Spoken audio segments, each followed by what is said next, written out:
Welcome to the Rising for Women podcast. I'm your host, Lisa Merlo-Booth, and I believe the world would be changed for women when we change how we walk in it. So each week, we're going to have hard conversations. We're going to explore new options. Some of them are going to be hard options, and we're going to have some real, straight talk. We're going to do that because I have faith that women can handle it. Welcome to the Rising Podcast. I'm Lisa Merlo-Booth, your host, and today my guest is Kimberly Crowder. She is a social impact consultant. Hi, folks. And welcome to episode 3. So Kimberly, thank you so much for jumping on with me. It's always great to have you. It's a pleasure being here, Lisa. Thank you for inviting me. You're so welcome. So today is a pretty hot topic. Okay. Today we're going to talk about rape culture. Not afraid of hitting the hard subject, Lisa. Straight talk as always. Yes, yes. So when you think of rape culture, what do you think of? Well, I think that, it has become so much more in our face these days, which I think is good because people are becoming aware that it really exists. It has always existed, but they're understanding it as something that's not just yet another thing to be angry about. It's something very real. Yeah. So my first thought about it before the current occupant of the White House was elected, my thought was in the college campuses where I experienced my attack. And the fact that, there was no support by the administration or security. It was a Catholic university, so no support from the clergy. A lot of victim blaming, a lot of victim shaming. I was completely alone and isolated, and it was, beyond the horror of the moment. It was, I was alone. And the culture, to me, the idea of rape culture is that it's making rape more possible, because nobody's being called out and punished for it. And the reason nobody's being called out and punished for it could either be to save the reputation of the school or the workplace environment, the company, if like what we saw with Fox News. Yeah. And I hope you talk about this today, but the way women are always thought to be exaggerating, and the boy or the young man or the older man is like, well, men will be men, locker room stuff, boys will be boys, whatever. And so that's what I think of instantly, but it's pervasive. Yeah. And it's not just the act of rape itself to me, but it's the support system around the fact of it and how the victims are marginalized. And even women who attack their friends or shame their friends, like, why didn't you leave? Or what were you wearing? Or what were you thinking of being there? And, all that stuff. So yeah. Culture. You hit on so many things that are so great. I think that rape culture it's really when rape is pervasive and normalized. And some of the things you were saying around, so why does that happen? What is going on that people are normalizing it, and what the hell is happening that it's so prevalent, especially on college campuses, right? That is like a known rape haven, I would say. And how is it that the clergy in churches, that's also known, right? Rape is happening there, and child molestation is happening there. And on college campuses where they care more about the reputation of the college than they do the welfare of the students. And we could go so many places in this conversation, because rape culture, I think, is really scary to women. And so I was reading, I want to read a quote. They were saying the cycle of fear is the legacy of rape culture, right? And most women live in fear of rape. Most women are paying attention to where they're walking and when they're alone and what they're having in their drink and, you know, who's walking behind them and what people are saying and what circumstances they're putting themselves into. And is somebody in the backseat of their car? And are they parked too far? Like, there's a litany of things that most women go through their heads to do the best that they can to be safe. And most men have no idea. And I remember having conversations with men, like, you know, who for most women, having somebody break into their house and rob them is like, that's a good you know, scenario. That's a good case scenario. Most women are like, don't rape me, right? You want to take everything you have, break into my house, take everything you have, who cares, right? And so that pervasiveness of fear is the legacy of rape culture, because most women wouldn't have that fear unless rape is, you know, prevalent everywhere. And the other thing is that rape begets rape, and that's what is ignored. So rape doesn't just happen once. The rapist goes and gets away with it and attacks another person. Yeah. Or when the rape of one person becomes public, that person, especially on a closed campus, like, you know, a small college or a small college town or something like that, if it becomes publicized that the person has been raped, they're a target for rape again. Yeah. So many people don't realize that a large percentage of rape victims are re-victimized again. And that to me, that's where you get to the culture part of rape culture. And, you know, we can go into what a woman can do to make herself less vulnerable or whatever, or to think more about what they're wearing or yada, yada, yada. But if we want to talk about rape culture, we got to talk about all the things that support the opportunity for rape. Well, and, you know, this past year, actually, like 2 years ago, when Me Too was coming out, and, you know, a lot of these men were going down. And then really when the Brett Kavanaugh and was that whole with Dr. Blasey Ford, and he was being accused of sexual assault when she, you know, 20 years ago. That to me was an excellent example of rape culture. When the president of the United States comes out and tells the world, we should be worried for our boys. That was like, that's rape culture on steroids. The truth is 97% of rapists will never spend a day in jail. They will never spend one night in jail. 97%. 97%. Our boys do not need to be afraid. Our girls need to be afraid. And when you throw rhetoric out like that, that is so damaging, and it puts women more at risk. Our culture, the way we talk about women, the way we objectify women, how we socialize women, right? All of that plays into this rape culture and keeps it going. And it makes the world a really scary place. And then the other piece about culture, I'd love to hear your thoughts on this, is when you have many of these women, and you talked a little bit at the beginning how you had no support from friends when this happened to you, that sometimes the women get angry at their friends, or other people get angry, especially if a woman accuses like the quarterback or, you know, the captain of the swim team or something.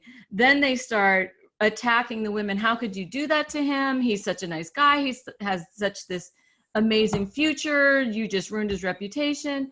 And then she gets doubly attacked, and everybody comes to his rescue, and he's put on this pedestal again. Well, just the opportunity to report rape.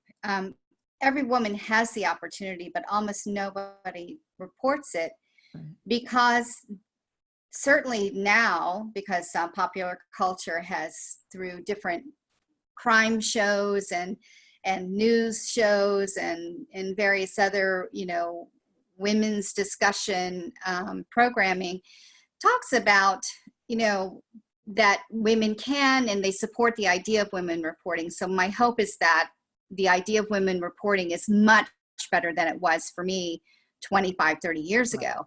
Right.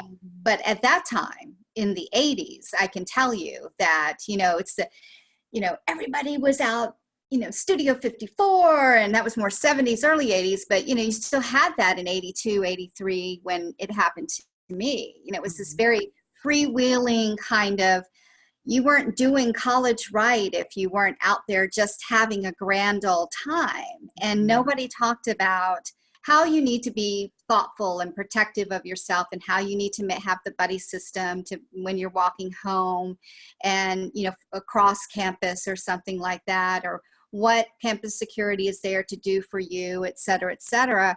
But,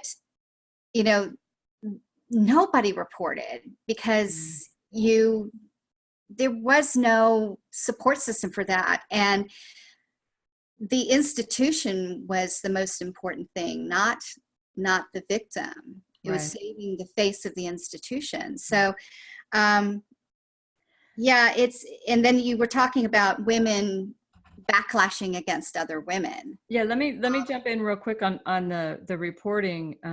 To this day, there's still a low level of reporting.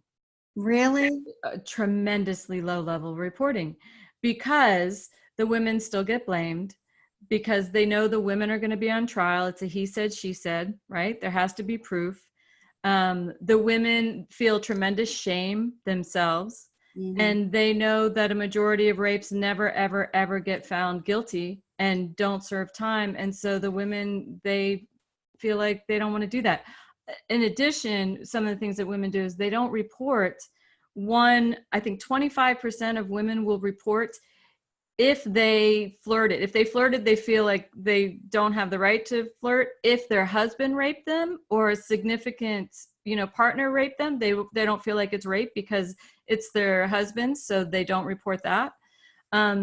It's really scary, the amount of women who don't report out of fear, out of cultural, beliefs, and out of pressure. So I just wanted to add that, because we really haven't come that far since, the 80s around reporting. Well, because of what I had experienced, I had walked into a fraternity house. This is a year or two later, and I saw a good friend of mine's younger sister, obviously way intoxicated with God knows what, in only a sweater, nothing else. And there was an open room, and I just knew that she was in the midst of being gang raped. Like, she had just walked out, and she was like dazed and confused and everything. And it turned out that the fraternity house was right next door to the campus pub that her sister, the older sister, my friend, was working at. So I cautiously, and I just immediately went downstairs. I went next door. I told her sister, I said, you have to come with me right now. I think your sister's in very big trouble. So we got her out of there. Flash forward about a month or two, and they did report, because her older sister got her, the parents got involved. They reported to the campus administration. Had she been raped? Yes, she had actually been gang raped. Oh my God. At a fraternity house, which gets into this culture thing, right? Yeah. And this part really gets into it. So I had been invited to an event with that same fraternity's, like an alumni event, like a brunch or something. And when I went in the bathroom, the powder room, when I came out, there was a cluster of 5 very big fraternity brothers, and they were threatening me. It was terrifying, because they figured out that I was the one that got the sister who, they were about to lose their charter, and all this other stuff. So for them, I was the one that was victimizing them. Yeah. And that I was going to be the cause of them losing their fraternity or whatever. And I mean, I was absolutely terrified. I didn't think I was going to get out of the house. I locked myself in the bathroom until a friend of mine came and got me. And I mean, you know, there's so many things that are just outrageous about that, you know, and this podcast is really about what can women do differently. right. But I just want to flag for just a moment that when you have a group of men who are standing up for men who raped women, it makes all of them look bad, right? Mm-hmm. And so they don't think that. They don't think that they're but we need men to step up, and we need some of these frat guys to say, hey, I don't want our frat, you know, to be known as the rape frat, and this guy needs to get out. And we need the good guys to start really stepping up and holding each other accountable, because it's crazy. And the behavior of one bad seed hurts all of the good guys as well. So while this podcast is definitely around women and what can we do, I don't want to go without saying that really, when you have men covering up for men doing really bad things, that just makes all men look bad. And it's time that men need to stop that crap. They really do. They really need to step up. So just wanted to. Well, I couldn't agree more. And, you know, there's also women who are involved in every fraternity because they're like little sisters or whatever. And they were definitely part of this whole scenario of being angry at me because I saved a woman that was being gang raped, a young woman. She was like 18, you know. Right. But anyway, you had mentioned something about women who actually, you know, they're not exactly supportive of their friends who take a minute and say, hey, I got to tell you something. I was raped. And, you know, so you talk sometimes about women's harmful responses. Yeah. So I imagine in this topic, what is the harmful response of the victim? Because I felt like I had done everything I could for myself, and then also for my friend's sister. Right. But for me, it went absolutely nowhere. Right. Now, and this is the hard part. All you can do is the best that you can on your end, and it may not get you the results that you're hoping for, and we still need to do it. Right. Mm-hmm. So let me just put that as a caveat, because there's no guarantees with anything. Mm-hmm. And there's two different sets of responses I want to talk about. One is the victims, and one is other women who are not the victims. And the other women, the really harmful responses to them is the victim blaming, right? Look what she's wearing. Why was she alone? What did she do? All that kind of stuff. She's a slut anyway. She deserved it. She's a bitch. I can't, like, all of that, like mean girl stuff. Mm-hmm. And that, and then the other one is negligent protections. Negligent protection is where you just blindly protect somebody who did damage, right? Like the boys that were mad at me for reporting because they were going to lose their fraternity. Exactly. And so girls do that all the time. Oh, he's nice. I can't imagine he would do that. Oh, he's a good guy. Or do you know what, you know, so many women protect our president right now. Oh, but he's doing so many good things. You know, just ignore what he says. Just ignore what he's like. All of this negative, and with like when the videotape came out with him with the not Entertainment Tonight, but the Access Hollywood audio tape came out. And yes, it's locker room talk. Locker room talk. Boys will be boys. So that boys will be boys thing is the negligent protection. Absolutely. So many women. It's all the time. Oh, don't take. Oh, and some of the women were like, oh, I would love it if he would grab me. That's great. You know? So all of that is women. We have to stop that, because that puts all of us, all women, in danger. It puts all of your daughters, whether you are on the right, the left, in between, it doesn't matter, at risk. I also want to just name that gender diverse people are also at high risk for rape. It's not just women, but if you're trans, if you're, gays are at high risk. So we just want to be aware. So that's a lot of the stuff that women are doing that's harmful to all of us. The victims themselves, what I would say to the victims, there's a couple things that really came out a lot with Me Too that was damaging to women, to the victims. One is their silence. And I'm always going to caveat this because we have been trained to stay silent. There are 1,000 reasons why women stay silent about so many things, and victims in particular stay silent because they're going to get the backlash of what we've been talking about up until now, right? People are going to blame them. They're going to slut shame them. They're going to, put them on trial. There's 1,000 reasons why victims silence. However, that's one of the things that women have to change.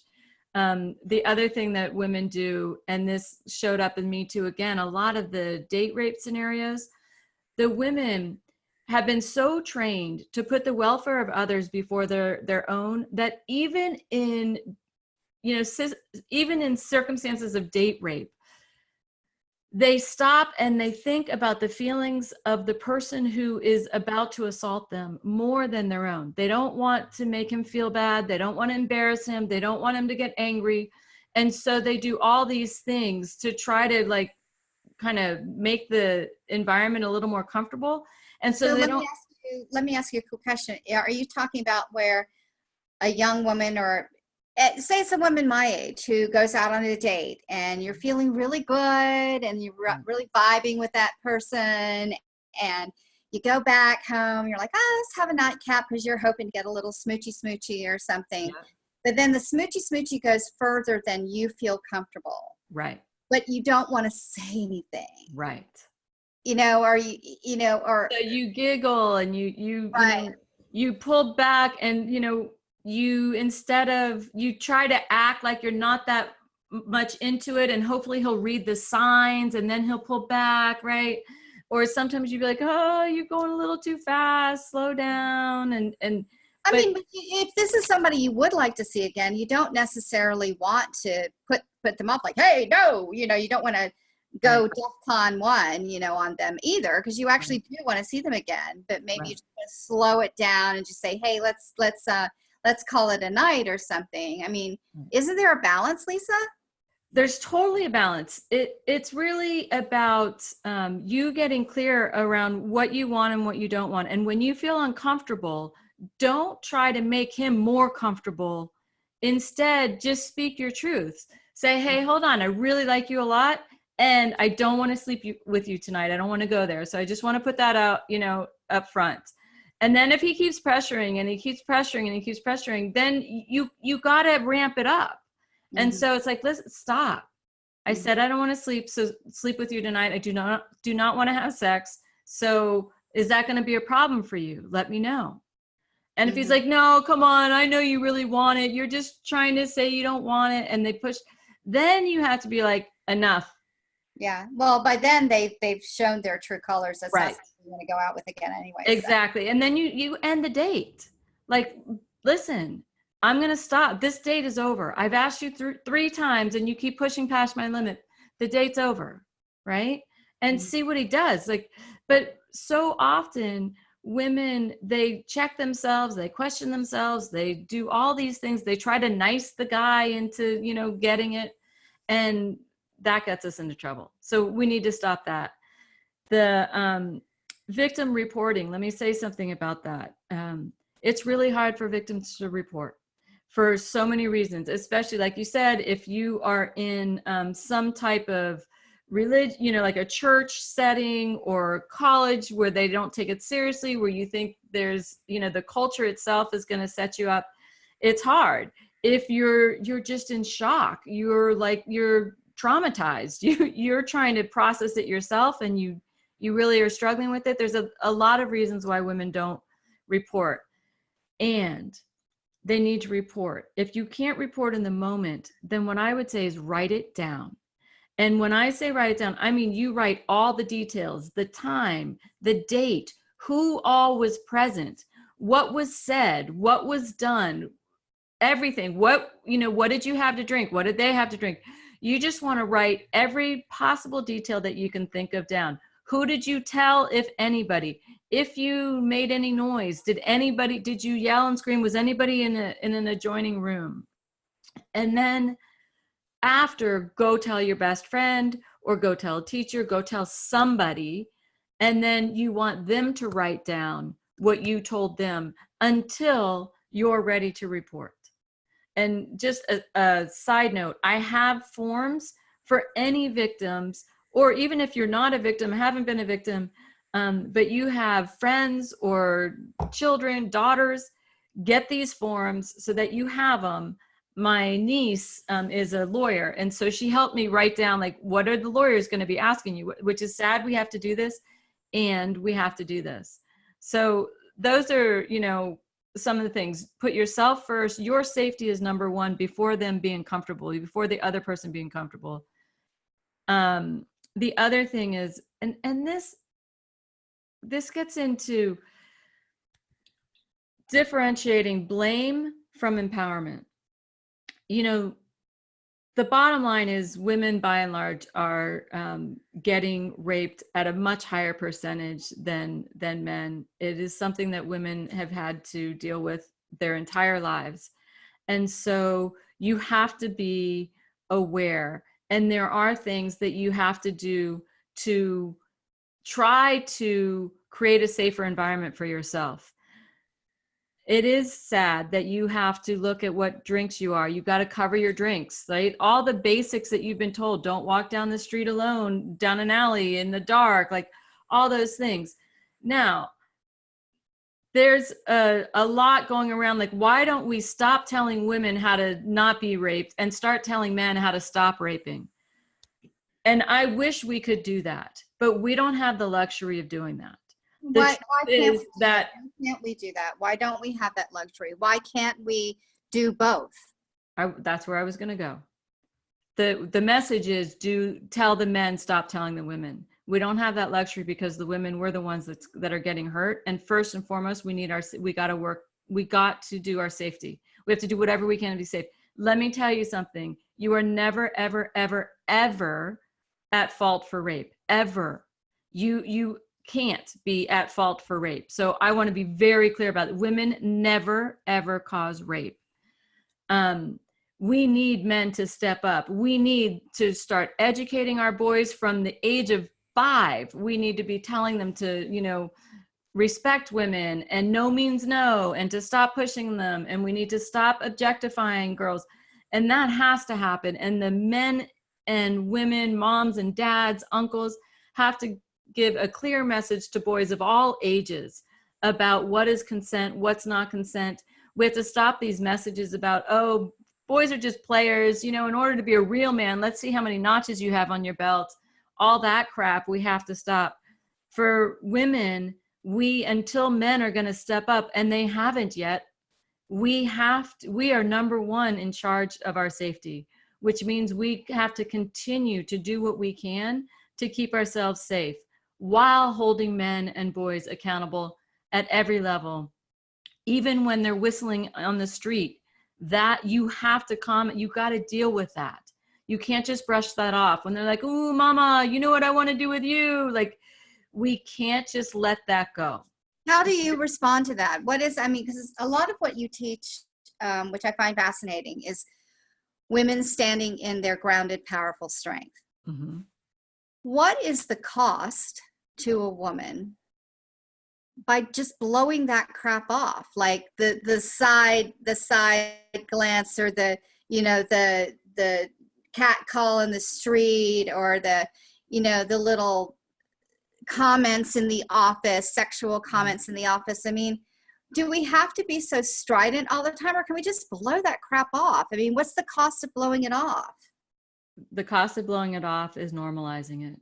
And it plays into a rape culture, and it further entrenches the rape culture. right? When we normalize the sexist jokes, it's like racism. When you normalize racist jokes, and when you normalize sexism, and when you normalize objectification, look at the rack on her, right? Yeah, that's fair. I mean, I would not, I definitely would not put up, if somebody said something racist, I would stop and I would address it immediately. But you're right, we have normalized the office environment or the cat calls on the street. And I, like, if I heard somebody catcalling or saying something racist to somebody who passed versus saying something to me that was sexist, I would stop and I would point that out in a second. Mm-hmm. If it were a racist thing. So why am I not stopping it when it's a cat call to another woman or me, you know?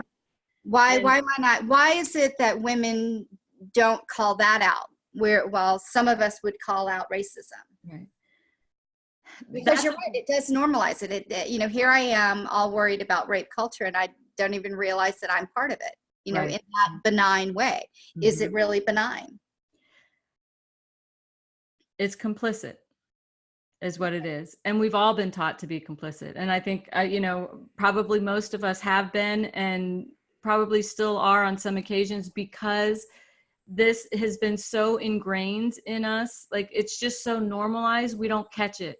You know, sexist jokes and sexual jokes when you're in the office, you don't want to be seen. Like, it's very, what's the word? No woman wants to be seen as cold or frigid. That's like, you can't, right?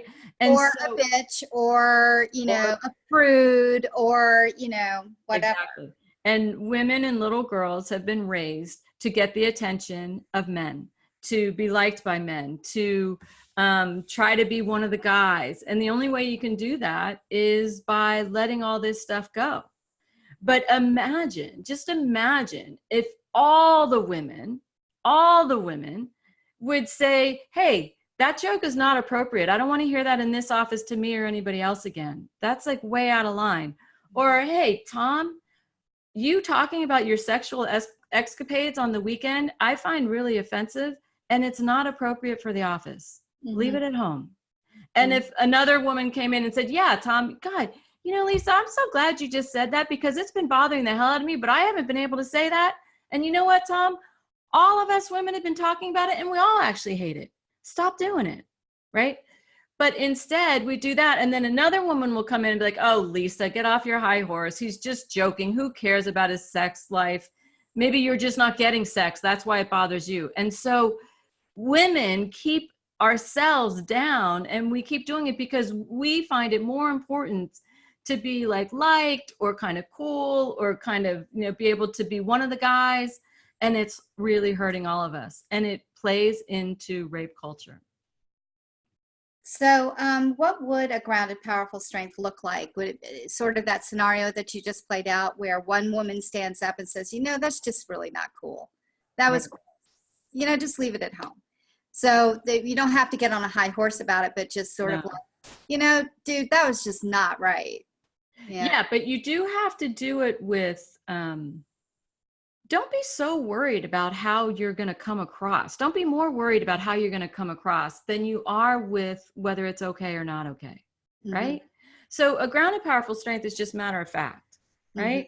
Like, I'm not worried if he's going to hate me, or I'm going to be a bitch, or he's going to see, like, what I know is this is hurting our culture in this office, and I don't want it, right?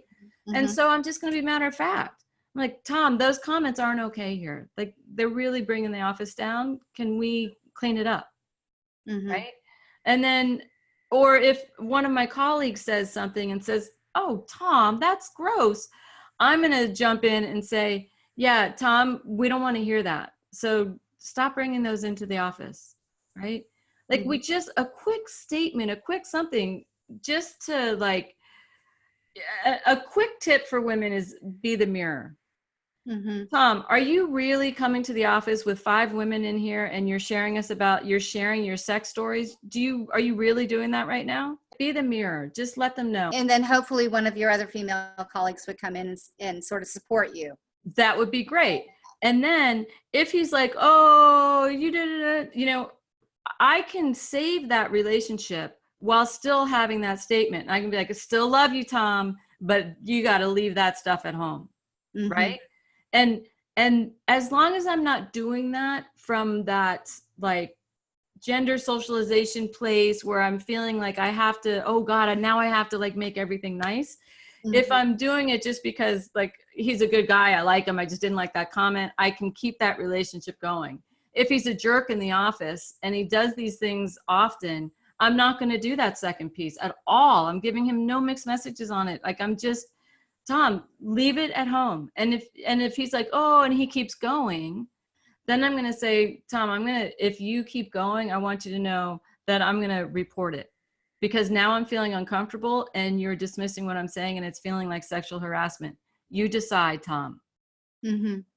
So it sounds like by confronting even the small things, in standing up for ourselves in with a grounded, powerful strength, in even the smallest incidences, um, makes it less safe for rape culture to exist, because Yes. we're in the big ways and in the small ways we are confronting it without having to come from a place of fear or from a place of, oh, I just want to be nice and make everything better. Right. We're not trying to fix anything, but in the small ways and in the large ways, we have to stand up for each other. You know, I hope that a lot of the women listening here really appreciate what I appreciate of what I've heard today.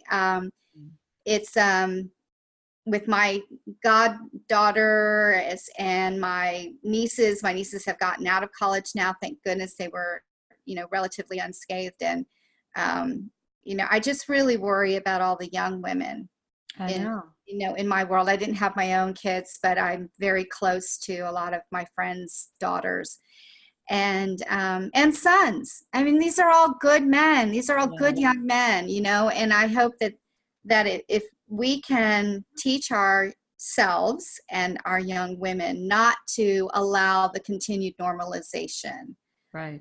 of, in the smallest ways, like you said, objectifying women or putting women in a place that's subvert from men, below. Yeah, I mean, that could just be a quick, like, it could just be like, yikes. Mm-hmm.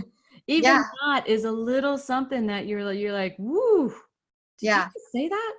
Yeah. Yeah. Any Like, little just like thing. we would with racism. Like, I know that Right. all the girls that, all my friends have raised their young women to be like social justice warriors and stuff. So like that cat call thing, if somebody cat called something in a racist way and you Right. confront that, why wouldn't you confront it in a sexist way? Like, Yeah. why do we always put ourselves last? Right. Because we've been trained to. Mm-hmm. And it's time to untrain ourselves. And there are, I just want to jump on one of the things you said. There are so many wonderful boys and wonderful men. There really are. We need them to rise just as much as we need the women. And we need the good guys to outnumber the bad guys. And we need them to call the other guys out. You just have to. And stop normalizing this boys will be boys stuff. And in the meantime, girls, women, we have to, because it's so ingrained and subtle. We don't even know we're doing it. And by doing that, we are contributing and complicit to rape culture, which we have to stop. So that would be like my closing tip is like, really, it's in the minutia. It's in the minutia. Pay attention to the minutia. Somebody tells you a dirty joke, if you feel uncomfortable about it, then address it. If it's your close friend and they're telling you a dirty joke and you think it's funny, laugh. That's cool. But if it's a stranger and it's inappropriate and you get that ick feeling, like, address it. Say, wow, that was really inappropriate. I'm going to go over here. Like, let them sit in that ick that they just had you sit in.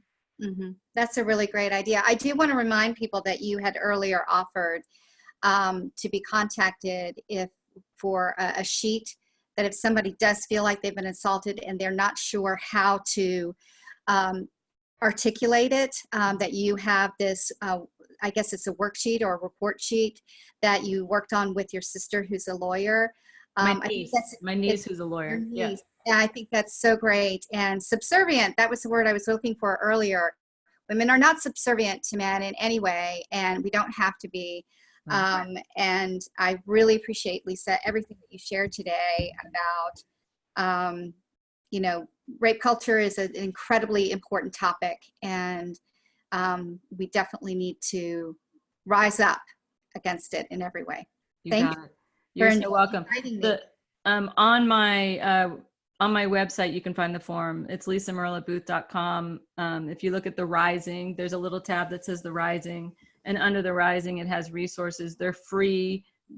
Get them, download them, send them to whoever you want. And remember, if you've ever been, or if you happen to be recently or in the future, please write down the details. You do not want what happened with Christine Blasey Ford to happen to you. So get it done. Kimberly, thank you so much. It's always a pleasure chatting with you. So likewise, thank you so much for inviting me. Thank you again for joining us this week. And always remember, you have the power to change the world for women by changing how you walk in it. I challenge you to choose one way to stand in your grounded, powerful strength this week and be part of the ripple of change.